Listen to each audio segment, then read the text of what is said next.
जय हिंद एवरीवन। आज हम लोग पदार्थ की अवस्था पढ़ेंगे और ये पार्ट 2 होने वाला है। इसके पहले पार्ट 1 पढ़े थे अम्ल क्षार के बारे में। अगर आप लोग अम्ल क्षार वाला वीडियो नहीं देखे हो तो प्ले लिस्ट बनाकर चैप्टर वाइज सारा वीडियो डाल दूंगा, आप लोग पार्ट 1 वाला भी वीडियो देख लेना, क्योंकि आने वाले समय में जो अग्निवीर का पेपर कराया जाएगा, देखो जीके का लेवल तो किसी को भी नहीं समझ आ रहा है, जैसे करंट अफेयर से ज्यादा प्रश्न बन रहे हैं, लेकिन जो जीएस वाला है ना, सामान्य विज्ञान वाला है ना, उसको मतलब जैसे समझ आ गया है कि कहाँ कहाँ से प्रश्न पूछ रहा है, तो उसी के हिसाब से मैं आप लोगों को सारी की सारी चीजें बता रहा हूँ। देखो, अगर आप अग्निवीर का पेपर दे चुके हो और आपका रिजल्ट नहीं आया है, तभी भी आप लोग रिजल्ट का इंतजार करो और पढ़ते भी रहो। और आने वाले समय में जितने लोग भी अग्निवीर का पेपर देना चाहते हैं, पूरे भारत में किसी भी राज्य से हो, चाहे मेल हो चाहे फीमेल हो, तो आप लोग को पहले से ही तैयारी करना पड़ेगा। अगर आप लोग हमारे साथ रहकर तैयारी करोगे ना, तो मैं 100% गारंटी के साथ बोल रहा हूँ, आने वाले समय में जो अग्निवीर का पेपर कराया जाएगा, सामान्य ज्ञान का तो नहीं पता है, जीके का तो नहीं पता है, लेकिन सामान्य विज्ञान में से 15 प्रश्न रहता है ना, तो 13 प्रश्न मतलब 100% अगर जैसे रेगुलर हमसे बने रहोगे ना, तो 13 प्रश्न आप लोग कर लोगे, क्योंकि मैं इस तरीके से आप लोगों को बताऊंगा कि आप लोगों को सारी चीजें समझ में आ जाएंगी। मैं आप लोगों को जो भी पार्ट पढ़ाऊंगा, जो भी चैप्टर पढ़ाऊंगा, उसका हमेशा रिविजन कराते रहूंगा और उसका टेस्ट भी कराते रहूंगा। अभी आज हम लोग पदार्थ की अवस्था, सिर्फ मैं आप लोग को इसके बारे में बता रहा हूँ। आप लोग को वीडियो का क्वालिटी अच्छे से कर लेना है, बढ़ा लेना है, और वीडियो स्टॉप कर करके मैं आप लोगों को जो कुछ भी बता रहा हूँ उसको अपने जैसे कॉपी में लिख लेना है। इसके पहले जो मैं पार्ट 1 बताया था ना, उसको भी अपने कॉपी में लिख लेना है, और ये पार्ट 2 है, तो सारा का सारा मैं प्ले लिस्ट बनाकर डालूंगा, ठीक है ना। इसको भी आप लोग को अपने कॉपी में लिख लेना है, और 2-3 बार अपने पास से मतलब 2-3 बार पढ़ना है। 2-3 बार पढ़ने के बाद जैसे ही चैप्टर समाप्त हो जाएगा, तो मैं इसका टेस्ट लाऊंगा। अग्निवीर के पेपर में किस तरह से प्रश्न पूछे जाएंगे, जब मैं इसका टेस्ट लाऊंगा तब आप लोगों को पता चलेगा। अभी आज आप लोगों को सिर्फ अच्छे से सुनते रहना है, ठीक है ना, सुनते रहना है और वीडियो स्टॉप कर करके लिखते रहना है। आप लोग ये नहीं सोचना भाई पता नहीं कब भर्ती निकाला जाएगा, कब नहीं निकाला जाएगा, तो हम काहे पढ़े, हम काहे तैयारी करें। अगर आप लोग इस तरह से सोचोगे तो भाई आपका पेपर जिंदगी में नहीं निकल पाएगा। अगर धीरे धीरे लगे रहोगे तो बहुत ज्यादा मदद मिलेगा, ठीक है ना। सबसे पहले पदार्थ की अवस्था के बारे में देख लेते हैं। तो पदार्थ होता क्या है, आप लोग समझते जाना, उसके बाद से वीडियो स्टॉप कर करके मतलब लिखते जाना, ठीक है ना। इसके बाद आप लोगों का टेस्ट होगा, और ये पूरा पीडीएफ मैं टेलीग्राम चैनल पर भेज दूंगा। टेलीग्राम चैनल नीलेश ब्लॉग के नाम से, उसका लिंक मैं डिस्क्रिप्शन में भी दे दूंगा, और अबाउट में भी टेलीग्राम चैनल का लिंक मिल जाएगा। देखो, पदार्थ क्या होता है, ब्रह्मांड की प्रत्येक वस्तु जिसमें द्रव्यमान होता है, स्थान घेरता है तथा अवस्था परिवर्तन का विरोध करता है, उसे पदार्थ कहते हैं। यहाँ पर पदार्थ लिखा गया है, ये आपके पेपर में तो नहीं पूछा जाएगा कि पदार्थ किसे कहते हैं, लेकिन आप लोगों के जानकारी के लिए मैं इसको बता रहा हूँ। जैसे किसी भी चैप्टर में अंदर जब हम लोग जाते हैं ना, तो उसके बारे में पता होना चाहिए। यहाँ पर लिखा गया है कि ब्रह्मांड की प्रत्येक वस्तु जिसमें द्रव्यमान होता है, स्थान घेरता है तथा अवस्था परिवर्तन का विरोध करता है, उसे पदार्थ कहते हैं। तो इसको आप लोग अपने दिमाग में सेट कर लेना। पदार्थ किसे कहते हैं, ब्रह्मांड की प्रत्येक वस्तु जिसमें द्रव्यमान होता है, स्थान घेरता है तथा अवस्था परिवर्तन का विरोध करता है, उसे पदार्थ कहते हैं। अब देखो, यहाँ पर कुछ पॉइंट लिखा गया है। पदार्थ की इकाई, पदार्थ की इकाई क्या होती है, अणु होती है। और पदार्थ की सूक्ष्मतम इकाई, सूक्ष्मतम मतलब होता है छोटा, पदार्थ का छोटा इकाई क्या होता है, परमाणु होता है। और पदार्थ की शुद्धतम अवस्था क्या होता है, तो पदार्थ की शुद्धतम अवस्था तत्व होता है, ठीक है ना। ये तीनों पॉइंट आप लोग के दिमाग में सेट होना चाहिए। पदार्थ का इकाई अणु होता है, और पदार्थ के सबसे छोटा इकाई परमाणु होता है, और पदार्थ की सूक्ष्मतम अवस्था क्या होता है, शुद्धतम अवस्था क्या होता है, तो ये तत्व होता है। अब यहाँ पर लिखा गया है परमाणु और पदार्थ, तो इसको आप लोग समझने का कोशिश करना। देखो, सबसे छोटा इकाई परमाणु होता है ना, तो मतलब कई परमाणु मिलकर अणु बनाते हैं और कई अणु मिलकर पदार्थ बनाते हैं। अगर पूछ देगा कि मतलब सबसे छोटा पदार्थ का सबसे छोटा इकाई क्या है, तो परमाणु है, ठीक है ना। और अणु कैसे बनते हैं, तो कई परमाणु मिलकर अणु बनते हैं, ठीक है ना। और पदार्थ कैसे बनते हैं, तो कई अणु मिलकर पदार्थ बनते हैं। तो इस तरह से आप लोग को इसको याद करना है। अब यहाँ पर लिखा गया है कि पदार्थ की सबसे छोटी इकाई परमाणु होती है, परमाणु से मिलकर अणु बनता है, और अणु से मिलकर पदार्थ बनता है। यही जो मैं आप लोग को यहाँ बताया हूँ, इसको यहाँ पर लिख दिया हूँ ताकि आप लोग को ज्यादा परेशान ना होना पड़े। क्या है, पदार्थ की भौतिक व मूलभूत अवस्था कितनी होती है, तो पदार्थ की भौतिक व मूलभूत अवस्था कितनी होती है, 3 होती है। ठोस होता है, द्रव होता है, गैस होता है। ये आप लोग 7 में भी पढ़े होंगे, 8 में भी पढ़े होंगे, 9 में भी पढ़े होंगे, और 10 में भी पढ़े होंगे, 11 में भी पढ़े होंगे, और 12 में भी पढ़े होंगे कि पदार्थ की कितनी अवस्था होती है, तीन अवस्था होती है और ये भौतिक व मूलभूत अवस्था होती है। अब यहाँ पर नीचे लिखा गया कि पदार्थ की कुल अवस्था कितनी होती है, तो पदार्थ की कुल अवस्था तीन होती है और भौतिक व मूलभूत अवस्था कितनी होती है, चाहे भौतिक हो चाहे मूलभूत का हो, तो ये सिर्फ तीन ही को होता है, ठीक है ना। वैसे पदार्थ का 5 अवस्था होता है। पदार्थ की कुल प्राकृतिक अवस्था कितनी होती है, प्राकृतिक अवस्था 4 होती है और पदार्थ की कृत्रिम अवस्था कितनी होती है, कृत्रिम अवस्था 1 होती है। ये कृत्रिम का होता है ना, जैसे कृत्रिम मतलब होता है मानव निर्मित, जैसे आदमी लोग बनाते हैं उसको मतलब कृत्रिम बोलते हैं, और प्राकृतिक तो आप लोगों को पता ही है। तो 4 को प्राकृतिक होता है और एक जो जैसे पदार्थ का पदार्थ का अवस्था रहता है वो क्या रहता है, कृत्रिम अवस्था रहता है। तो इसको आप लोग याद कर लेना, ठीक है ना। पदार्थ का कुल अवस्था 5 होता है और पदार्थ का कुल प्राकृतिक अवस्था 4 होता है और पदार्थ की कृत्रिम अवस्था कितना होता है, 1 होता है। और कौन सा अवस्था होता है, बीईसी, इसका फुल फॉर्म होता है बोस आइंस्टीन और कंडस्टेट। तो इसको आप लोग याद कर लेना, ठीक है ना। अब यहाँ पर लिखा गया है कि पदार्थ की भौतिक अवस्था ठोस, द्रव और गैस के बारे में यहाँ पर लिखा गया है। तो सबसे पहले ठोस के बारे में हम लोग जान लेते हैं। देखो ठोस का आकार और आयतन के बारे में लिखा गया है। पेपर में किस तरह से प्रश्न पूछा जाएगा उसको लेकर कंफ्यूजन नहीं पड़ना, बस आप लोग समझते जाओ। यहाँ पर आप लोग मेरे बात को समझने का कोशिश करना, सबसे मेन पॉइंट यहीं पर होता है। यहाँ पर ठोस, द्रव, गैस के बारे में हम लोग को अच्छे तरीके से समझना है और अच्छे तरीके से पढ़ना है। सबसे पहला नंबर पर ठोस के बारे में लिखा गया है। देखो यहाँ लिखा गया है कि आकार और आयतन दोनों निश्चित होते हैं, मतलब ठोस का आकार और आयतन दोनों निश्चित होता है। आप लोग समझने का कोशिश करना। मान लो यहाँ पर एक ईंट है और ईंट ठोस होता है, ठीक है ना। और ये वाला जो ईंट है इसका जितना आकार रहेगा और जितना आयतन रहेगा, इसी ईंट को हम यहाँ पर ले जाकर रख देंगे। तो ऐसा नहीं है कि ये ईंट यहाँ पर फैल जाएगा या हवा में उड़ जाएगा, ऐसा कुछ नहीं होगा। तो इसका आकार और आयतन दोनों निश्चित होता है ठोस का, ठीक है ना। अब द्रव के बारे में नीचे लिखा गया है। तो लिखा गया है कि द्रव का आयतन निश्चित होता है तथा आकार अनिश्चित होता है। अब देखो द्रव कैसा होता है, द्रव पानी टाइप का होता है, जैसे तरल अवस्था में होता है। मान लो यहाँ पर तेल है, ठीक है ना, और ये तेल गिलास में रखा गया है और यही तेल जैसे यहाँ पर एक थाली में रख देंगे, ये द्रव है, ठीक है ना। आप लोग समझने का कोशिश करना। ये एक गिलास में यहाँ पर तेल रखा गया है और यही तेल एक थाली में रख देंगे। तो यहाँ पर मान लो 1 लीटर तेल एक गिलास में रखा गया है, तो यही 1 लीटर तेल जब थाली में रखेंगे तो इसका जो मतलब आयतन रहेगा ना वो तो 1 लीटर ही रहेगा, इसका जो वजन रहेगा वो तो 1 लीटर ही रहेगा। लेकिन यहाँ गिलास में था तो गिलास जितना जगह छेका था और यहाँ थाली में आ जाएगा तो थाली जितना जगह छेक देगा। तो मिला जुलाकर द्रव का जो आयतन होता है ना, आयतन मतलब वही वजन होता है, तो वो तो निश्चित होता है, लेकिन जो आकार होता है ना वो अनिश्चित होता है, मतलब वो जहां पर जाएगा उसी के समान हो जाएगा। मान लो पानी गिलास में रखे हैं या लोटा में रखे हैं तो उतना ही रहेगा, मतलब जैसे लोटा में 1 लीटर रखे हैं तो मतलब 1 लीटर उसका जो आयतन रहेगा तो वो तो निश्चित रहेगा। लेकिन उसी लोटा को जब बाल्टी में रख देंगे तो 1 लीटर रहेगा लेकिन पूरा बाल्टी छेक लेगा। तो मिला जुला कर यही कह रहा है कि द्रव का आयतन निश्चित होता है लेकिन आकार अनिश्चित होता है, उसका आकार बदल जाता है। तो आप लोग अपने दिमाग में बैठा लेना, ठीक है ना, दोनों बैठा लेना।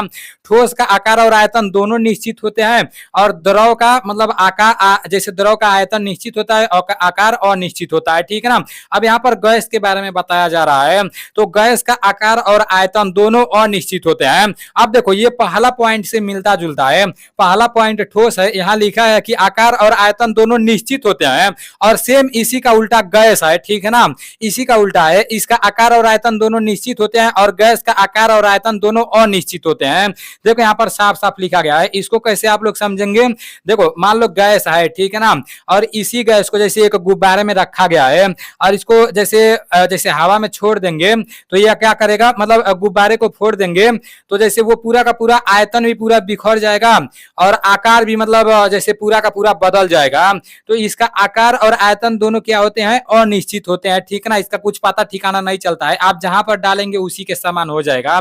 अब यहाँ पर लिखा गया है अंतर आणविक बल। इसका मतलब क्या होता है, अणुओं के बीच लगने वाला बल। जैसे मान लो कोई भी सामान है, यहाँ पर मान लो कुछ भी रखा गया है, या मान लो ये जो अभी जैसे मान लो यहाँ पर एक कॉलम है और ये कॉलम अपने आप से थोड़ी के बन गया होगा, जैसे बहुत सारे मतलब अणु मिलकर बनाए होंगे इस कॉलम को। तो इसके अंदर जो मतलब छोटे छोटे जैसे जो बल लगते हैं ना, अब वैसे तो ये जुटेंगे नहीं, आप फिपकोल तो लगता नहीं है, तो उसी को अंतर आणविक बल कहते हैं। जो छोटे छोटे जैसे अणु से मिलकर बने होते हैं उसी को अंतर आणविक बल कहते हैं, ठीक है ना। तो अणुओं के बीच लगने वाले बल को क्या कहते हैं, अंतर आणविक बल कहते हैं। आप लोग जैसे कोई भी सामान देखना, वो सामान मतलब जकड़ा रहता है, चपका रहता है और उसको किसी फिकोल से नहीं चपकाया गया रहता है, तो उसके अंदर जो बल लगता है ना, एक बल से चपका रहता है, उस बल का नाम अंतर आणविक बल होता है। अब यहाँ पर लिखा गया है ठोस है, ठोसों में सबसे अधिक होता है। जैसे जो ठोस होता है ना, मान लो एगो ईटा है, ठीक है ना, और ये ईटा कितना खतरनाक चपका रहता है, आप लोगों को तो पता ही होगा। ईटा में फिकोल थोड़ी के लगाया गया रहता है, ये किससे चिपका रहता है, अंतर आणविक बल से चिपका रहता है। और सबसे ज्यादा मतलब अंतर आणविक बल किस में रहते हैं, ठोस में रहते हैं। पेपर में पूछा जा सकता है कि सबसे ज्यादा अंतर आणविक बल किस में रहेंगे, तो वो ठोस में रहेंगे। अब यहाँ पर द्रव के बारे में लिखा गया है, द्रव में अंतर आणविक बल ठोसों से कम तथा गैसों से ज्यादा होता है। जैसे जो द्रव होता है ना, जो तरल टाइप का होता है, पानी टाइप का होता है, तो इसमें ठोसों से कम होते हैं लेकिन गैसों से ज्यादा होते हैं, ठीक है ना। अब यहाँ पर गैस के बारे में लिखा गया है, गैस में अंतर आणविक बल सबसे कम होता है। तो देखो फिर से यहाँ पर इसका उल्टा दे दिया, यहाँ पर लिखा गया है कि ठोस में सबसे अधिक अंतर आणविक बल होता है, और यहाँ पर गैस में लिखा गया कि गैस में अंतर आणविक बल सबसे कम होता है। तो मिला जुलाकर जहां भी ठोस आ रहा है, ठोस का सेम उल्टा गैस आ रहा है। और ये जो द्रव वाला है ना, यही थोड़ा मतलब जैसे आ रहा है कि द्रव में अंतर आणविक बल ठोसों से कम तथा गैसों से ज्यादा होता है। तो फंसाने वाला काम यही कर रहा है, इसको आप लोग याद कर लेना, ठीक है ना। बाकी ये वाला याद होगा तो ये वाला भी आपको याद होगा, ठोस जब याद हो जाएगा तो गैस भी याद हो जाएगा। अब यहाँ पर पदार्थ के कुल अवस्था के बारे में लिखा गया है। मैं आप लोग को पहले ही बताया हूं कि पदार्थ का भौतिक मतलब तीन को अवस्था होता है, लेकिन पदार्थ का कुल अवस्था 5 होता है। ठोस होता है, द्रव होता है, गैस होता है, और चौथा क्या होता है, प्लाज्मा होता है। देखो कभी कभी पेपर में पूछ देता है कि पदार्थ का चौथा अवस्था क्या है, तो पदार्थ का चौथा अवस्था प्लाज्मा होता है, ठीक है ना। देखो ये तो नहीं पूछता है कि पदार्थ का 5वां अवस्था क्या है, लेकिन ये पूछता है कि पदार्थ का चौथा अवस्था क्या है, तो पदार्थ का चौथा अवस्था प्लाज्मा होता है, ठीक है ना। तो पांचों के पांचों आप लोग याद कर लेना। अब यहाँ पर प्लाज्मा के बारे में बताया गया है, प्लाज्मा का खोज किसने किया था, पदार्थ का जो चौथा अवस्था है प्लाज्मा है, उसका खोज किसने किया था, उसका खोज विलियम कुंग्स ने किया था। और कितने सन में किया था, 1879 ईस्वी में किया था। तो इसको, इस वैज्ञानिक का नाम भी आप लोग याद कर लेना, क्योंकि अग्निवीर के पेपर में थोड़ा हाई लेवल के प्रश्न बन रहे हैं, तो ये भी पूछ सकते हैं कि पदार्थ का चौथा अवस्था प्लाज्मा का खोज किसने किया था, तो ये विलियम कुंग्स ने किया था। कितने सन में किया था, तो 1879 ईस्वी में किया था। अब यहाँ पर खोज तो विलियम कुंग्स ने कर दिया था, लेकिन प्लाज्मा का नाम किसने दिया था, लैंगम्यूर ने दिया था। और ये कितने सन में नाम दिया था, तो ये 1928 में दिया था। अब यहाँ पर लिखा गया कि प्लाज्मा किससे बनता है, प्लाज्मा किससे बनता है, तो प्लाज्मा गैसों से बनता है, ठीक है ना। पदार्थ का जो चौथा अवस्था प्लाज्मा है, वो प्लाज्मा किससे बनता है, तो वो गैसों से बनता है। अब यहाँ पर लिखा गया कि आकार और आयतन, जैसे प्लाज्मा का जो आकार और आयतन होता है ना, जैसे ठोस का आकार आयतन क्या होता है, द्रव का आकार आयतन क्या होता है, गैस का आकार आयतन क्या होता है, ये तो आप लोग को पता ही चल गया है। अब प्लाज्मा का आकार आयतन क्या होता है, ये भी आप लोग जान लो। प्लाज्मा का आकार और आयतन दोनों अनिश्चित होता है, ठीक है ना, सेम गैस जैसा है। अब यहाँ पर अब मान लो ये गैस से बना है तो गैस जैसा होगा ना, गैस का भी आप लोग पढ़े हो कि गैस का आकार और आयतन अनिश्चित होता है, और प्लाज्मा का भी यहाँ पर देखने को मिल रहा है। तो ये गैस से बना है तो मतलब ये भी मतलब अनिश्चित ही होगा। अब यहाँ पर बोला गया है कि प्लाज्मा कहाँ पाया जाता है, तो सबसे ज्यादा प्लाज्मा कहाँ पाया जाता है, ये सूर्य में पाया जाता है तथा तारों व फ्लोरोसेंट ट्यूब लाइट में पाया जाता है, ठीक है ना। अब यहाँ पर लिखा गया है बीईसी, ये जो पदार्थ का 5वां अवस्था है उसके बारे में लिखा गया है। बीईसी का फुल फॉर्म क्या होता है, बोस आइंस्टीन कंडेंसेट। तो इसको भी आप लोग देख लेना। यहाँ पर लिखा गया है यह कृत्रिम अवस्था है, जैसे यह मानव द्वारा बनाया गया है। जहां भी कृत्रिम आएगा आप लोग जान जाना कि यह मानव द्वारा बनाया गया है, ठीक है ना, प्राकृतिक नहीं है। अब यहाँ पर लिखा गया है कि भविष्यवाणी, जैसे मतलब किसने भविष्यवाणी किया था कि पदार्थ का 5वां अवस्था आएगा, तो सत्येंद्र नाथ बोस वो अल्बर्ट आइंस्टीन ने मिलकर 1924 ईस्वी में भविष्यवाणी किए थे कि पदार्थ का 5वां अवस्था आएगा, जिसका मतलब बीईसी जैसे बोन आइंस्टीन कंडेंस्ड बोला जाएगा। अब यहाँ पर लिखा गया कि निर्माण किसने किया, तो कॉर्नेल व वीमेन ने इसका निर्माण किया, पदार्थ का 5वां अवस्था का 1995 में। अब यहाँ पर लिखा गया कि इसका आकार अस्थित तथा आयतन निश्चित रहता है, इसे अतिशीत द्रव अवस्था कहते हैं। ये पेपर में ज्यादा नहीं पूछा जाता है, लेकिन तभी भी इसको आप लोग पढ़ लेना, ठीक है ना। बार बार मैं दोहराते रहूंगा तो वैसे दिमाग में सेट हो जाएगा। अब यहाँ पर लिखा गया कि बी इसी अवस्था किस कण से बनाई गई है, तो ये किस कण से बनाई गई है, हिग्स बोसेन कण से, ठीक है ना। बी जो पदार्थ का पांचवा अवस्था है किस कण से बनाया गया है, हिग्स बोसोन कण से बनाया गया है। अब यहाँ पर लिखा गया है कि पदार्थ की अवस्था परिवर्तन, पदार्थ की अवस्था परिवर्तन किसी पदार्थ का ठोस से द्रव में जाना गलन द्रवण कहलाता है, और द्रव से वापस ठोस में आना हिमीकरण कहलाता है। तो देखो इसको भी यहाँ पर आप लोग समझ लो, आगे चलकर बहुत काम आएगा। किसी पदार्थ का ठोस से द्रव में जाना गलन द्रवण कहलाता है, और द्रव से वापस ठोस में आना किसमें कहलाता है, हिमीकरण कहलाता है। जैसे द्रव से मान लो, जैसे यहाँ पर कोई मान लो पानी है, ठीक है ना, और ये पानी अगर बर्फ बन जा रहा है, तो मान लो पानी पहले द्रव था और द्रव से बर्फ बन गया, तो मान लो क्या हो गया, ये ठोस हो गया। तो जैसे पानी से जब ये बर्फ बना है तो ये क्या कहेगा, हिमीकरण कहलाएगा, ठीक है ना, हिमीकरण कहलाएगा। और यहाँ पर ऊपर लिखा है कि ठोस से द्रव में जाना क्या कहलाता है, गलन द्रवण कहलाता है। मान लो वही बर्फ है, ठीक है ना, पूरा बर्फ जमा हुआ है, और वो बर्फ पिघल कर जब द्रव बनेगा तो वो क्या कहलाया जाएगा, मतलब गलन द्रवण कहलाया जाएगा। तो इसको भी आप लोग समझ लेना, ठीक है ना। जब यहाँ पर लिखा गया ठोस द्रव गलन, जैसे ठोस से जब द्रव में जाएगा तो यहाँ पर गलन द्रवण कहलाएगा, और द्रव से जब ठोस में जाएगा तो हिमीकरण कहलाएगा, ठीक है ना। इसको आप लोग समझ लेना। कभी भी जैसे हम लोग के घर जब कभी कभी बारिश होता है, अभी तो बारिश का टाइम भी है, तो मतलब जो बादल पर से पाथर गिरते हैं वो पाथर जमीन पर आकर जैसे पिघल जाते हैं, ऊपर से तो ठोस आते हैं, लेकिन नीचे आकर क्या होते हैं, मतलब वो पिघल जाते हैं, तो उसको गलन कहेंगे, ठीक है ना। और अगर वही मतलब द्रव से अगर ठोस में जाते तो क्या कहते हैं हम लोग, हिमीकरण कहते हैं। अब यहाँ पर लिखा गया है कि किसी पदार्थ का द्रव से गैस में जाना आसवन वाष्पन क्वथनन कहलाता है। जैसे किसी पदार्थ का द्रव से गैस में जाना, अगर द्रव से गैस में जा रहा है तो आसवन या वाष्पन या क्वथनन कहते हैं, ठीक है ना। और गैस से द्रव में जाना क्या कहलाता है, संघनन कहलाता है। अब यहाँ पर लिखा गया है कि किसी पदार्थ का ठोस से गैस में जाना ऊर्ध्वपातन और गैस से ठोस में जाना निक्षेपण कहलाता है। तो इसको आप लोग याद कर लेना, ठीक है ना। यहाँ पर मैं अच्छे से लिख दिया हूँ, गैस से प्लाज्मा में आना आयनीकरण कहलाता है। अभी आप लोग को लग रहा होगा कि पता नहीं पेपर में किस तरह से प्रश्न पूछेगा, लेकिन जब मैं बताने लगूंगा, प्रश्न बता लगूंगा ना, तो आप लोग को काफी ज्यादा मजा आएगा। अब यहाँ पर लिखा गया है कि प्लाज्मा से गैस में आना आयनीकरण कहलाता है।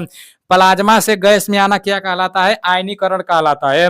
अब यहाँ पर देखो हाफ काट में लिख दिया हूँ, ठोस से द्रव में जाना गलन द्रवण कहलाता है, द्रव से ठोस में जाना हिमीकरण कहलाता है, और द्रव से गैस में बनना आसवन या वाष्पन क्वथनन कहलाता है, गैस से द्रव में संघनन कहलाता है, और ठोस से गैस में ऊर्ध्वपातन कहलाता है, और गैस से ठोस में निक्षेपण कहलाता है। अब यहाँ पर लिखा गया है कि बर्फ का गलनांक बिंदु और पानी का हिमांक बिंदु, जैसे बर्फ का गलनांक बिंदु और पानी का हिमांक बिंदु कितना होता है, दिमाग में सेट कर लेना, 0 डिग्री सेल्सियस होता है।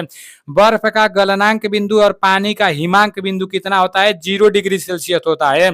और पानी का क्वथनांक बिंदु और संघनन बिंदु कितना होता है, 100 डिग्री सेल्सियस होता है। ये पेपर में बहुत बार पूछे गए हैं कि पानी का क्वथनांक बिंदु और संघनन बिंदु कितना होता है, 100 डिग्री सेल्सियस होता है। तो अभी आप लोग का ये चैप्टर भी समाप्त हो चुका है। अब अगले वीडियो में इसका टेस्ट कराया जाएगा, और टेस्ट में आप लोग को पूरा का पूरा नंबर लाना है। ये पूरा पीडीएफ मैं टेलीग्राम चैनल पर भेज दूंगा। जिस तरह से मैं आप लोगों को समझाया हूँ उसी तरह से आप लोगों को पढ़ना भी है। जब तक आप लोग पढ़ोगे नहीं तब तक आप लोग का अच्छे से नंबर नहीं जाएगा।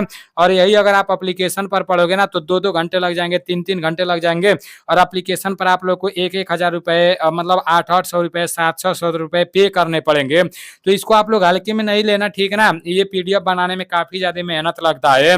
चलो ठीक है, मैं सोचता हूँ मतलब जितने लोग भी हमसे जुड़े रहे, मतलब उन लोगों को काफी ज्यादा मदद मिले। अभी देखो मैं सामान्य ज्ञान का भी पढ़ा सकता था, लेकिन सामान्य ज्ञान का लेवल वे चेंज कर दे रहे हैं सब, इसलिए मैं सामान्य विज्ञान में घुसा हूँ। और आने वाले समय में जो अग्निवीर का पेपर कराया जाएगा, मैं आप लोगों को 1000 सामान्य विज्ञान का प्रश्न दूंगा, और इसी में से 15 में से 13 प्रश्न 100% पूछे जाएंगे। पहले तो नहीं पता था, लेकिन अभी से मैं बनाना चालू कर दिया हूँ। मतलब 3 से 4 महीने ये 1000 जैसे पीडीएफ बनाने में लग जाएंगे, 1000 जीएस का प्रश्न बनाने में लग जाएंगे। उसमें जीके का नहीं रहेगा, सिर्फ जीएस का प्रश्न रहेगा, ठीक है ना। तो आप लोग इंतजार करना, ठीक है ना। चलो ठीक है, मिलते हैं अगले वीडियो में इसके टेस्ट के साथ, ठीक है ना। मिलते हैं अगले वीडियो में। जय हिंद।